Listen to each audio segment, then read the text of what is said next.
de Colossenses, capítulo 1, versículo de 15 até o 20. Bom dia, paz. Bom dia, tudo bem? Colossenses, capítulo 1, verso 15 até o 20.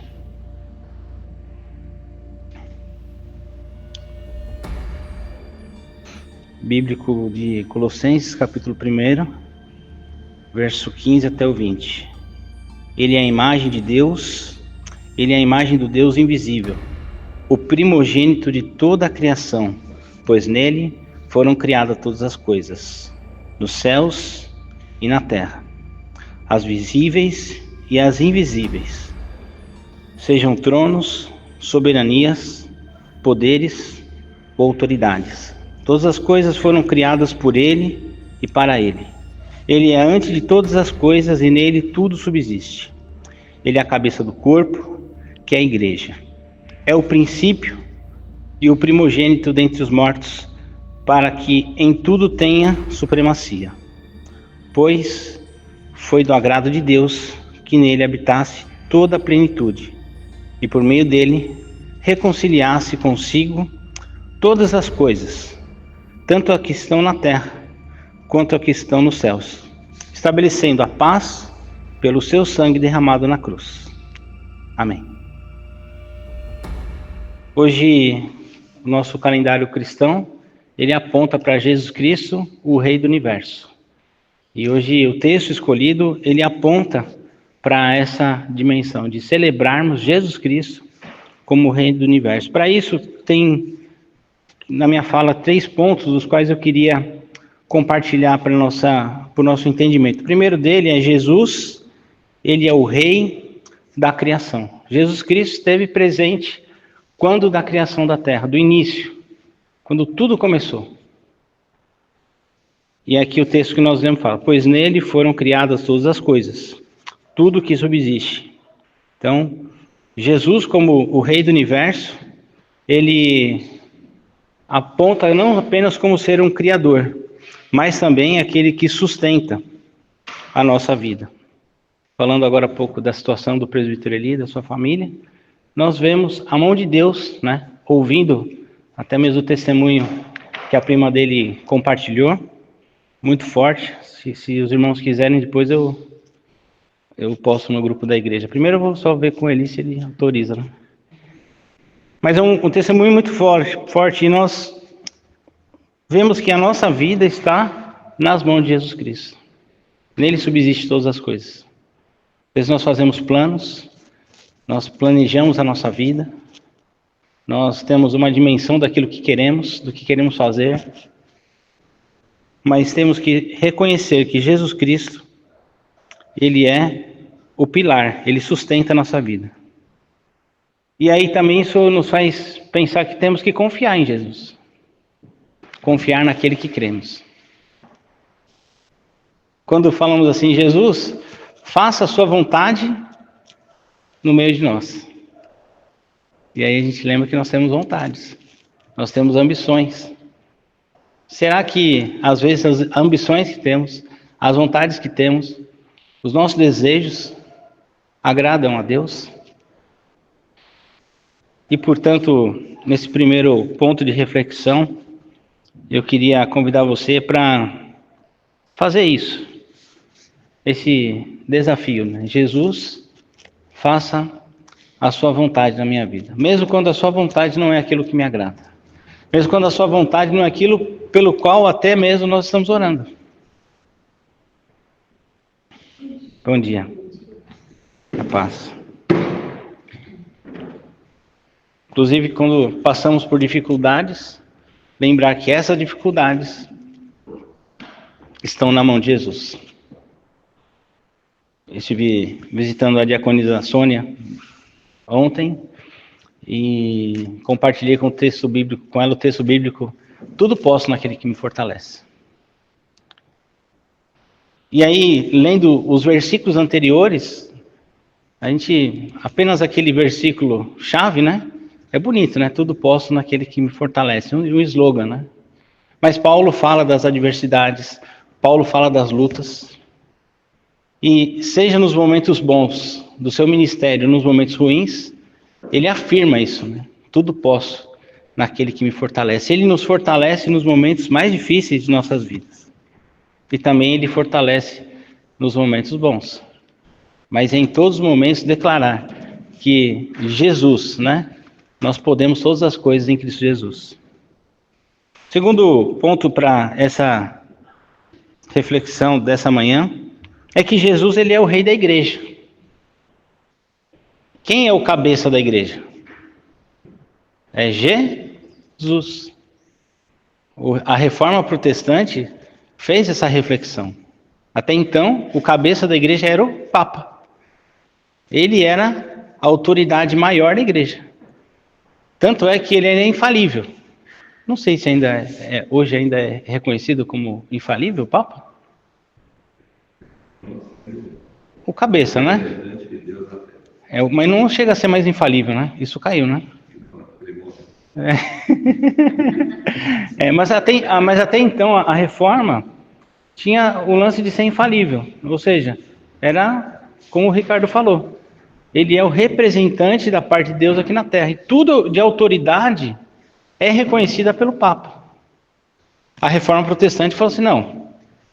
O cabeça da igreja não é um homem, mas é Jesus Cristo. E esse marco da reforma protestante nós acreditamos até hoje. É interessante ver, né, Ricardo, que algumas denominações meio que voltam, né, para o período da reforma, né?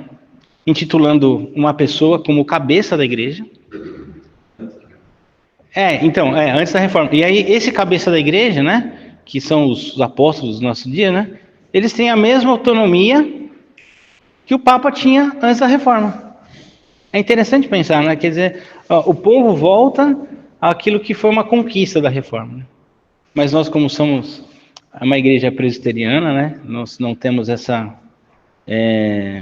visão, né, esse pensamento. Ou seja, Jesus, ele é o cabeça da igreja. E quando nós declaramos isso, nós afirmamos isso, nós reconhecemos que Jesus é o cabeça da igreja, né? Ele é que governa a nossa igreja.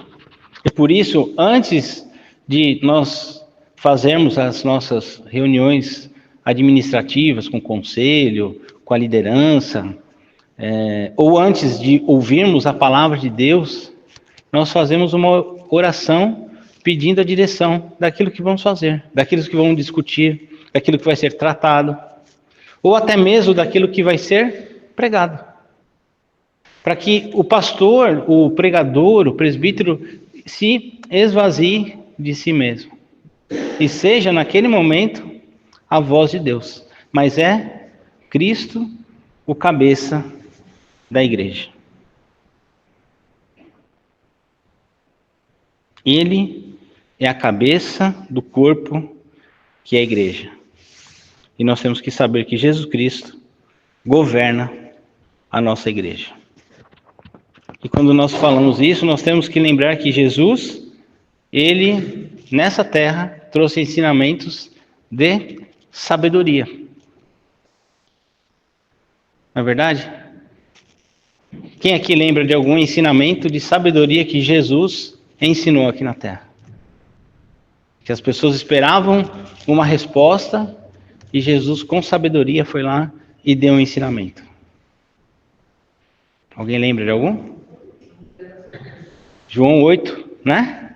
Ou seja, temos aqui uma situação problema, certo? E a situação problema é essa: a pessoa aqui estava fazendo algo que não é permitido. A lei nos diz isso. Mas o que você nos diz? E Jesus, com sabedoria, ele tem que resolver esse problema. Da mesma forma como Jesus, ele tem sabedoria para a solução do problema, nós, enquanto igreja, somos desafiados, encorajados a tomar decisões com sabedoria. Se no primeiro ponto, Jesus é o centro, ele é o cabeça da igreja. Em segundo ponto, as decisões da igreja tem que ser tomada com sabedoria, porque Jesus é o rei da igreja. E uma marca da governança de Jesus sobre a igreja é quando a igreja toma as suas decisões com sabedoria. E ainda, olhando esse ponto de Jesus, o rei da igreja, que nós temos que ter o exemplo da sabedoria de Jesus, também tem o amor de Jesus. Jesus, ele é amoroso, não é? Até porque ele entregou a sua própria vida para a remissão dos nossos pecados. Se Jesus, ele ama a igreja, ama a sua vida de uma maneira incondicional, isso nos faz refletir que temos que, enquanto igreja, praticar esse mesmo amor. Imagina Jesus sendo traído por discípulos, negado. Você é cristão? Não. Não sou. Ah, mas você se veste como eles. Você fala como eles. E mesmo assim, Jesus, ele ama essas pessoas. Na cruz, quando ele morre para a redenção de toda a humanidade. E às vezes nós temos uma dificuldade tão grande de amar as pessoas com quem nós convivemos, não é verdade? Então, Jesus é o rei da igreja. E para isso nós precisamos aprender a exercitar as nossas decisões com sabedoria e os nossos gestos com amor.